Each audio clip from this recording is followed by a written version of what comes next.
그래서 일단 과거 제도는 우리 모두 알고 있지만 이제 고려 광종에서 시작됐거든요. 그 아는 이유가 저희 때 그 배울 때 수업 시간에 아이들이 고려 광종 시험 제도를 만들다니 분노했던 기억이 나서 광종. 예, 그래서 물론 중국에서 들여온 거고 중국은 더 오래됐죠. 한 거의 1500년 가까이 유지가 된 이 동아시아에서는, 그러니까 우리나라에서는 거의 1000년 가까이 유지가 된 제도예요. 아마 조선 초기에는 그래도 이렇게 이런 제도들이 뭐 그럭저럭 운영이 됐던 모양인데 이제 후기에 있는 기록들을 보면 참 믿기 어려운 장면들이 나오는데 지나가던 안악이 줄이 있어서 그 줄을 당겼더니 이제 다다다닥 땅에 깔려 있고 대나무 통 안에 줄이 있는 거예요. 그게 이제 과거 시험장으로 연결됐다. 뭐 이렇게 실록에 나와 있어요. 숙종 실록에도 보면은 이제 부정행위자가 나오는 바람에 시험 전체를 다 무효화시킨 적도 있었다는 걸 보면은 그럴 만큼 과거 제도가 타락한 적이 있었다는 거죠.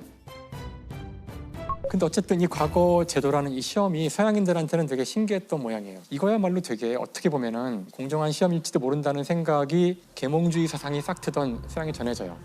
이 시험 제도에서 큰 혁명이 일어나는 게 미국에서 혁명이 일어나는데 1차 세계대전에 미국이 참전을 하면서 갑자기 엄청나게 많은 숫자의 군인을 배에 태워서 유럽으로 보내야 되는 일이 벌어져요.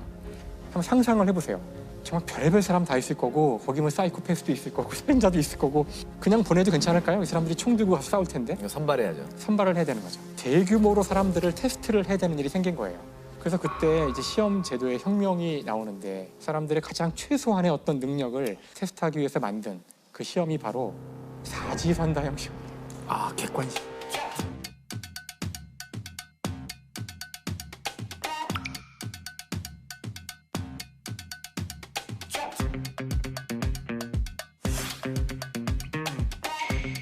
그래서 인류 역사상 동양에서 서양으로 간 시험이 큰 혁명을 도약을 하는데 그게 바로 사지선다형 시험. 그 서양 사람들 또 광좌 뭐 이러겠네. 네? 그걸 알. 죄송합니다. 광종. 광종 전에는 중국에서 있었겠죠. 서양 사람들 또 아니죠. 광성 그랬겠죠. 광성 그랬겠죠. 그래서 원래는 그 대규모로 군인들을 테스트하기 위한 IQ 테스트로서 이게 처음에 각광을 받지만 이제 이 시험이 그 발상지였던 동양으로 다시 역수입이 되는데 근데 이제 1961년 그 군사 정권이 들어서자 사회 전체를 일신하고 뭔가 그래야 될 때 입시를 사지선다형을 보면 어떨까 이런 기가 막힌 아이디어가 나와요. 근데 사지선다형 시험이 공정한 줄 알았는데 생각보다 이게 문제가 항상 처음에 많은 문제점들이 있었죠. 그래서 그 가운데 가장 유명한 시험이 1965학년도 입학시험이에요. 중학교 입학시험. 무즙 파동이라고 하는 거죠. 무즙 파동. 이런 거예요. 문제가 쭉 있는데 그 문제의 핵심이 다음 중 엿기름을 대체할 수 있는 것은. 그러니까 문제 너무 어려운데. 엿기름을 대체할 수 있는. 일단 엿기름이 뭔지 모르겠어요. 그렇죠. 사지선다형이니까 1번이 답인데 디아스타제가 답이에요. 디아스타제. 이게 아마 낯선 용어일 텐데 우리가 배운 식으로 얘기하면 아밀레이제예요. 아밀라제. 침에 있어서 녹말을 분해하는 효소죠. 그 아밀라제 효소들의 집합체를 디아스타제라고 하는데요. 근데 문제는 4번 답안이 무즙. 예, 무즙. 우리가 보기엔 되게 생뚱맞은 답이잖아요. 무즙. 근데 교과서에 뭐라고 나오냐면은 침과 무즙에 디아스타제가 많이 들어있다고 나와요. 그러니까 사실은 이제 학생들은 이제 혼란을 일으킨 거예요. 문제를 출제한 측에서는 1번이 답이라고 발표를 했고 이제 학부모들이랑 이제 학생들은 아니 4번도 답이다. 이제 막 이제 싸움이 붙었어요. 학부모들이 무즙으로 엿을 만들어서 막 가져오고 그래서 결국 이거는 다 맞다. 이 문제는 다 맞게 해줘야 된다고 해서 구제를 해줘라. 네. 근데 문제는 이게 이제 더 문제가 커진 게 이 난리통 틈에 또 이제 부정이 저질러져요. 그러니까 이렇게 이제 추가로 일부를 편입시켜서 합격시켜야 되는 상황이 됐는데 8명인가를 몰래 끼워서 합격을 시켜줘요. 그 몰래 끼워 넣은 사람들이 뭐 이제 우리가 흔히 이름만 들으면 알만한 권력자들인 거죠. 이게 밝혀지는 바람에 또 한바탕 뒤집어져 가지고 그래서 결국 이제 1969년이 되면은 중학교 시험을 폐지하게 돼요. 이 폐단이 너무 심해져 가지고 결국 폐지. 그러니까 비평준화에서 이제 평준화로 바뀌는 게 중학교까지는. 그렇죠. 네. 그게 이런 부정과 시험 그 문항 오류 때문에 그랬다는 거. 그러니까 우리 시대의 문제만은 아니었던 거예요. 먼 과거도 아니죠. 2005학년도죠. 2004년이죠. 그때 대규모 입시 부정이 있었어요. 시험 부정 행위 파문이 상당히 클 것 같습니다. 지금까지 확인된 가담자만 90여 명에 이릅니다. 문제를 풀고 답을 내보내준 수험생 40명. 이 답을 받아 종합한 뒤 다시 수험생에게 정답을 보내준 후배 40명 등으로 핸드폰을 자기 허벅지나 이 어깨에다가 붙여요. 테이프로. 문제를 푸는 거죠. 풀어서 답을 알게 되면 손으로 쳤대요. 이렇게 모르스보로. 작게. 그럼 이제 중앙센터에서 이걸 받아가지고 모르스보를 문자 메시지로 보내주는 거죠. 첨단 기기를 이용한 전대미문의 집단 부정행위. 학생들의 대담무쌍한 시도는 그러나 점수와 관계없이 실패로 끝나고 말았습니다. 걸리면은 이제 2년인가 3년인가 또 뭐 못 보게 되고. 예, 시험 못 보게 되고 3부 처리를 받게 되는 거죠.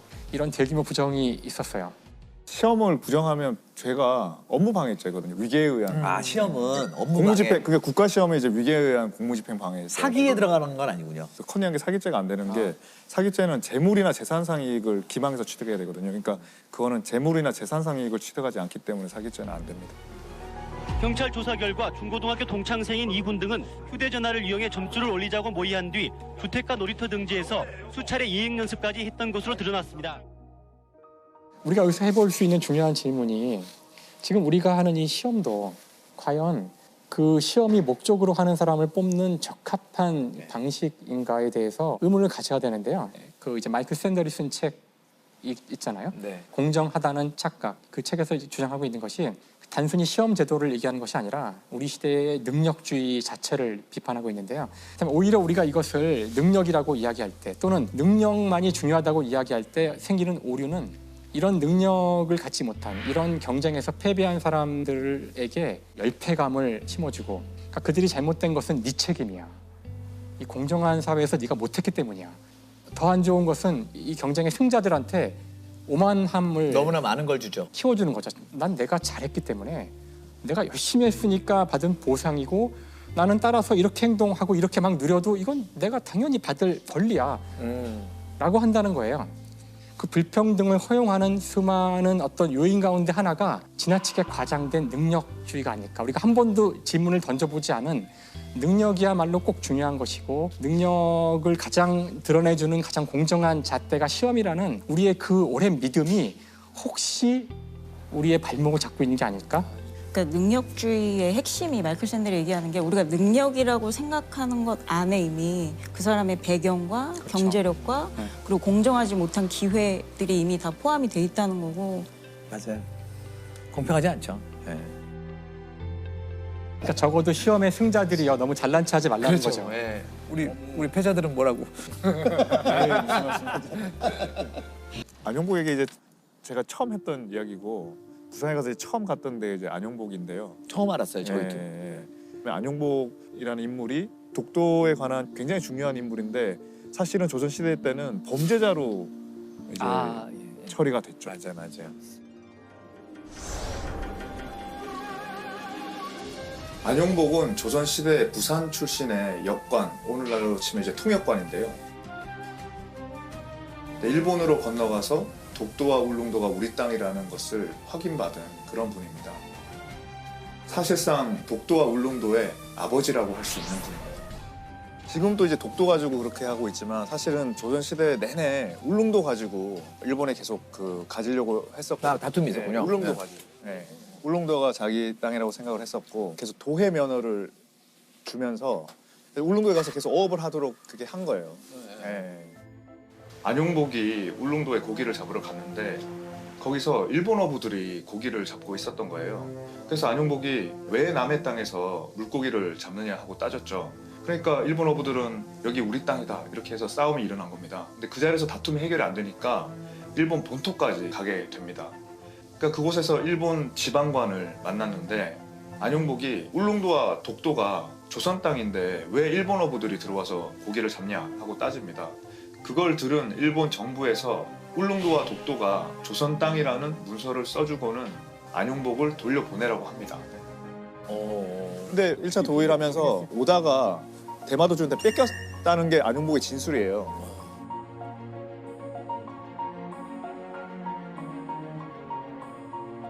그게 남아있었으면 이제 되게 더 큰 의미가 있었겠죠. 근데 아무튼 그런 와중에서 서로 조선 정부하고 일본 막부하고 서로 울릉도가 누구 거지? 이런 분쟁이 생긴 거예요. 일본 막부도 그 가장 가까운 데가 도토리 번이었는데 도토리현, 예. 물어본 거죠. 울릉도가 어디 거냐?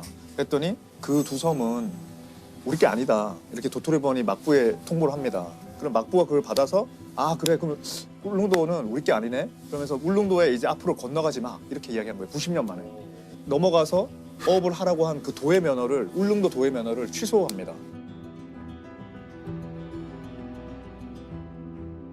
그게 기록에 남아 있는 거죠. 예, 그 양국의 기록에 남아 있습니다. 양국에. 지금 결정적 증거네 그게. 예, 지금 예. 근데 그때 이제 일본은 그때 정리된 거는 울릉도만 정리된 거지. 독도는 정리 안 했다. 독도는 아니다라는 거죠. 지금의 논리다. 예. 근데 사실 그 울릉도 생계 전후로 그 두 섬이 항상 똑같은 운명체로 취급됐지 한쪽만 조선 땅이고 한쪽만 일본 땅으로 한 적이 없어요.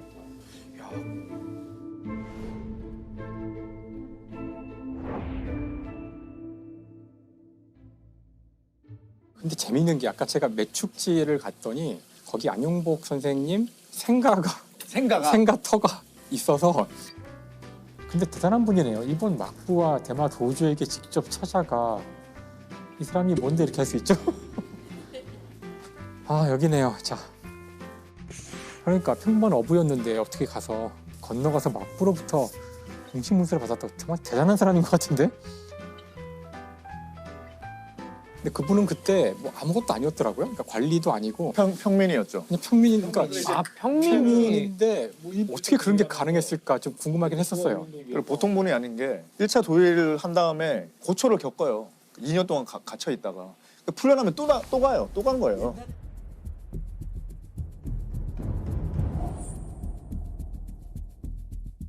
그렇게 갔을 때 약간 사칭을 합니다. 그냥 일반 민간인인데 나는 울릉도와 독도의 세금을 담당하는 관리다. 이렇게 사칭을 한 거예요.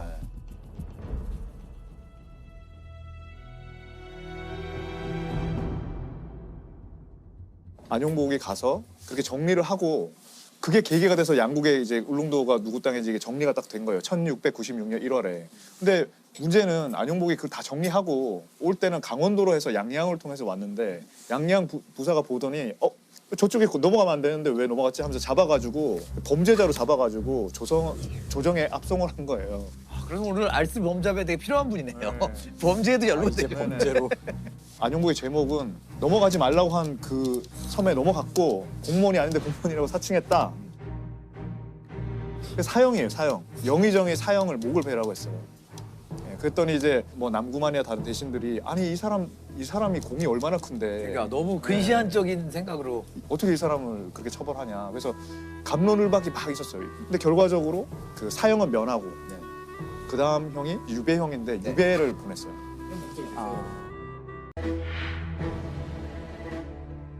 일본이 처음으로 이제 독도를 편입할 때 그때 이제 1905년에 이제 편입을 한 거거든요. 2월에. 5년에. 네. 근데 내무성이 막 옛날 자료를 막 보다 보니까 이거 조선령으로 여겨지는 땅이다. 내무성 관리가 왜 그렇게 생각했냐면 1877년에 그 태정관 지령이라는 걸 보고 그렇게 한 거예요. 태정관이라는 거는 천황 밑에 입법, 사법, 행정이 다 있는 우리로 치면 뭐 대통령 비서실 같은 그런 조직인 거예요. 근데 그 사람들이 결국에는 독도와 울릉도가 일본과 관계없다라고 해요.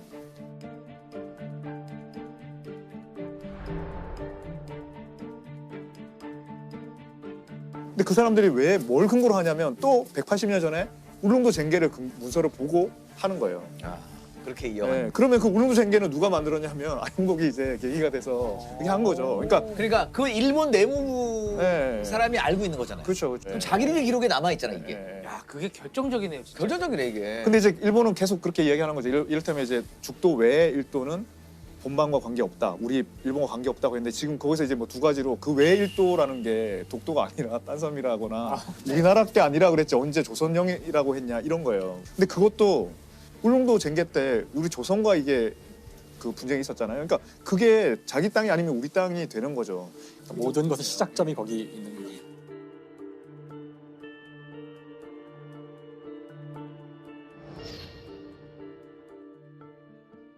안용복에 대한 해석을 해보죠. 저는 굉장히 앞서가는 사람이었다. 굉장히 어떤 인사이트가 열리신 분이 아니었나. 그러게요. 저는 어떻게 일찍 분쟁의 소지가 있을 것 같다라는 걸 감지했을 수 있을 것 같아요. 조금 앞서간 사람이 아닌가. 더군다나 그때가 숙종 때 지금 1600년대 말이라 그러시잖아요. 그 뭐 임진왜란 끝나고 100년도 안 지난 시기니까 그 일본에 대한 적개심이나 두려움도 많았을 텐데. 그렇을 겁니다. 예. 그러니까 정말 대단하신 분. 혹시 울릉도에 뭐 심으셨나 이렇게 명의 같은 거 최초로 명의를 심은 분, 거기 뭐 이런 뭐- 분이 아닐까. 거기 땅을 사뒀는데 아니 어쨌든 우리한테는 엄청난 그렇죠. 결과적으로는 대단한 독도는 우리 땅을 얘기할 수 있는 근거니까. 근데 여기에 대해서 너무 많은 사람들이 모르는 거 같아요. 맞아요. 네. 저도 이번에 와서 처음 알았는데 이 알쓸 범잡 때문에 그냥 알아두면 쓸데있는 지식. 쓸데 있는. 네. 예.